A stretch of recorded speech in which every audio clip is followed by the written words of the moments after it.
Kung si Boy Skincare ay may bagong motor, si Boy Machonori naman ay mayroong bagong bahay. Grabe, napakalaki, second floor pa. Wow na lang talaga ako. Kaya naman congratulations Boy Machonori. Grabe nga tong gate, bakal na bakal. Tapos itong first floor, napakalaki, garage pa lang to. Dito nga nakalagay yung motor niya si Ito. Pero alam niyo ba, medyo nagtatampo lang ako ng konti. Kasi sticker ko lang hindi nakadikit sa motor niya. Tampo ako. Sinilip ko na nga second floor ng bahay nila. Sana all may second floor yung bahay. Makit na nga pala kami para makita. Sabi, napakataas pala dito. Napagod nga ako sa pag-akit para na ako nakapag-exercise. Hindi mo na kailangan lumabas sa bahay para lang ma-exercise. Balik-balik ka lang dito sa hagdan nila, pwede na. At nagulat nga ako dito sa second floor. Sobrang sikat na Boy Machonori dito sa mga kapitbahay nila. Lagi siguro siya tinatawag dito. Dito pala sa second floor nakalagay yung mga isda niya. Sa buong buhay ko nga first time ko lang makakita ng tilapia na kulay orange. Sa buong buhay ko first time ko lang din makakita ng tilapia na kulay puti. Ang alam ko lang kasi mga isda, ito mga gapi. Ito pala mga alaga niyang gapi, hindi naman to galing Japan. Pero sa pagkakaalam ko, ito pangalan ng gapi ay merong Japan. Hindi ko lang alam kung ano yung buong pangalan. Pero nga din siya ditong bathtub pero wala namang laman. Tapos meron siya dito ina-oxygen. Ano kaya yung kulay pula na yan? Ito naman sa isang aquarium flex, sama-sama niya yung mga batang beta. Bibusiness na nga pala si Boy Machonori ng isda. Kaya kung gusto niyo bumili, sa kanya kayo bibili. Siyempre, tamang usap lang muna kami dito sa second floor ng bahay nila. O diba, sana all meron tambayan ng bahay. Ito naman makikita niyo may sliding door. Yan naman yung kwarto nila, kaso natutulog sa Kaling Regina. Kaya naman hindi na kami pumasok para di makaistorbo. Siyempre, kahit hindi ko to bahay, i-house tour ko kayo. Ito na nga pala yung kabuuan ng second floor, pero meron pa ditong konting daan. So, curious lang ako kung anong meron sa dulo, kaya pinuntahan ko. Hanggang sa nakita ko na maliit ako kusina lang pala to. Tapos meron din ditong gripo. Siguro ito yung dinatawag na dirty kitchen. Binuksan ko yung gripo para tignan ko kung nagana. Gumagana nga. Di nagugas na ako ng kamay. Nung kami ni Boy Machonori kung gusto ba namin ng juice o ng soft drink. At kami gusto namin ng juice. Pero syempre kahit magtuturo pa kami, mahihain pa rin kami. Kaya sabi namin, tubig na lang. Kaya tubig na lang talaga nilabas niya. Teka lang sa akin yan.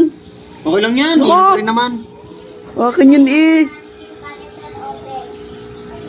Ganyan talaga si Boy Skincare kapag meron naglalagay ng tubig, bigla na lang niyang kinukuha. Gutom na gutom nga pala kami ng mga oras na to, pero nagpakabusog na lang kami sa tubig. Sa sobrang gutom ko, straight ko na yung tubig Kulang na lang kainin ko yung baso. Char, hindi po galing kami birthday kaya busog na busog kami. Sumaglit lang pala kami dito kay Boy Machonori. Gusto lang talaga namin tignan ang bahay niya. Kaya naman ngayon magpapaalam na kami para umuwi. Baguhan pa nga lang pala sa pagmumotor si Boy Skincare. Pero dalawa na kami ni Boy Ubo na angkas niya. Baguhan pa lang siya pero para ng expert kasi kaya na niya agad ang dalawang angkas. Sobrang laki naman kasi nitong motor niya Ganito pala yung motor na Advance 160. Tatlo kami pero para kami nakaupo sa kotse. Nagbabay na nga pala kami sa mga bata dito kasi nakilala nila kami. At syempre dahil baguhan pa nga lang sa Boy Skincare at dalawa kami angkas, dahan-dahan lang siya nagdadrive. At habang nagdadrive nga siya, nakita ko yung pangarap kong motor. Ayan pangarap ko makabili ng passion. Pero gusto ko yung color yellow. Ilang kaya magkakaroon ng color yellow kasi kung meron, bibili talaga agad ako. Manifest natin na magka-yellow. Bali sa bagong bahay nga pala na nilipatan nila Boy Machonori. Malapit lang siya dito sa bahay nila Boy Susi. Kasi nasa isang subdivision lang naman sila Dito sa St. Joseph Village 7. At habang pauwi na nga kami ng mga oras na to, bigla na lang sumama ang panahon. Dumidilim na nga ang langit nagbabadya na uulan na. Simula na nga pumutak ang mga ulan-ulan. At eto nga dahil baguhan lang pala sa pagmumotor sa Boy Skincare, kahit sobrang bagal ng sasakyan na nasa unahan namin, sobrang takot na takot siya mag-overtake. Humahanga nga ako sa kanya kasi hindi siya kamote. Hindi bali na mabasaya kami ng ulan, wag lang mag-overtake. Sabi ko okay lang, hindi na baling mabagal, basta safe tayo makauwi. 5 minutes lang dapat nasa barangay na namin kami. Pero yun nga, inabot na kami ng 30 minutes. Kasi nga hindi kami nag-overtake dito sa pedicab. Kahit maluwag ang kalsada at walang kasalubong, takot pa rin si Boy Skincare mag-overtake. Pero maya-maya lang yung pedicab na nagkusa. Siya na ang gubilid para makalagpas kami. At sa wakas grabe, basang-basa nga kami ng ulan. Pero okay lang, mahalaga safe kami. O siya, yun lang. Thanks for watching. Bye-bye! Yeah!